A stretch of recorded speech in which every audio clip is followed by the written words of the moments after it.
মাননীয় সদস্য জনাব মোশতাক আহমেদ রুহি, আপনি একটি সম্পূরক প্রশ্ন করুন। ধন্যবাদ মাননীয় স্পিকার। মাননীয় স্পিকার, আপনার মাধ্যমে মাননীয় মন্ত্রী মহোদয়কে আমি আন্তরিক অভিনন্দন জানাই। আজকে যে মহান সংসদে উত্থাপিত যে প্রশ্নোত্তরগুলোর ভিতরে ওনার অনেক সাফল্য আমরা লক্ষ্য করি এবং উনি অত্যন্ত দক্ষতার সাথে, বুদ্ধিমত্তার সাথে, ডাইনামিক ভাবে উনি মন্ত্রণালয় পরিচালনা করছেন। যার কারণ প্রশ্ন হলো যে আমার নির্বাচনী এলাকার জমি ভিন্ন রূপ। এখানে হাওর আছে, আমার পাহাড়ি এলাকা আছে এবং কৃষি উদ্ধৃত এটা এলাকা। এখানে ক্ষুদ্র নৃগোষ্ঠীর গারো, হাজং, হুদি, বর্মন, কোচ, বালাই সম্প্রদায়ের বসবাস। এখানে দৃষ্টিনন্দন একটা প্রাকৃতিক সৌন্দর্যের এলাকা। এখানে অনেক পর্যটক যান। গ্রীষ্মকালে ময়মনসিংহ থেকে যে নেত্রকোনার গ্রিডের যে লাইন যায় সেটি লো ভোল্টেজের, যে কারণে লোডশেডিংটা 40% থেকে 50% পর্যন্ত হয়ে যায়।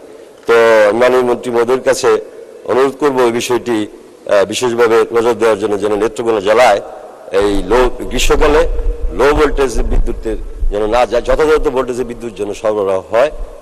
ধন্যবাদ মাননীয় সদস্য। মাননীয় মন্ত্রী।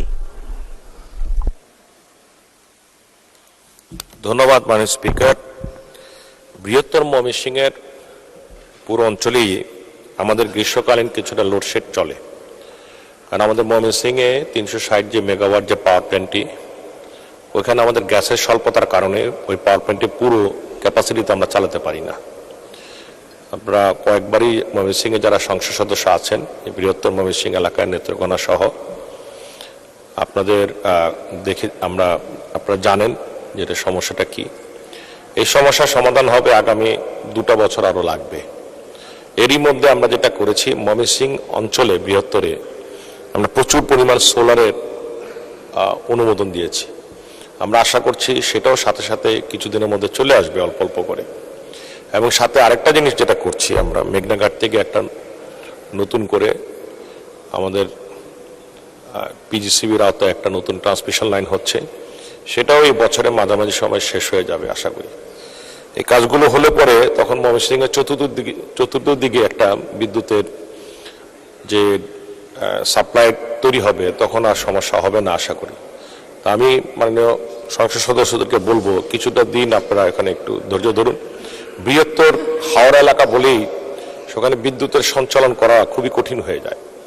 আর যেই গ্যাস লাইনটি আমরা ময়মনসিংহের পাওয়ার প্ল্যান্টের জন্য করেছিলাম, সেই গ্যাস লাইনটি বিগত সময়ে প্রচণ্ডভাবে এই গাজীপুর এবং আশুলিয়া অঞ্চলে ইন্ডাস্ট্রি হওয়াতে, তারা এখান থেকে সংযোগ নেওয়াতে আমার একদম ডাউনস্ট্রিমে গিয়ে গ্যাসের সমস্যা দেখা দিচ্ছে পাওয়ার প্ল্যান্টে। তো যে কারণে আমরা নতুন করে ওখানে একটা পাইপলাইন নির্মাণ করছি। সেগুলি সব শেষ হতে প্রায় আরো 1.5 থেকে 2 বছর লাগবে। আমি মনে করি এর মধ্যে হয়তো আমরা কিছু সাময়িক ব্যবস্থা করব। এতটুকু ধৈর্য ধরার জন্য আপনাদেরকে আমরা অনুরোধ করছি মাননীয় স্পিকার, সংসদ সদস্যদেরকে। ধন্যবাদ। ধন্যবাদ মাননীয় মন্ত্রী।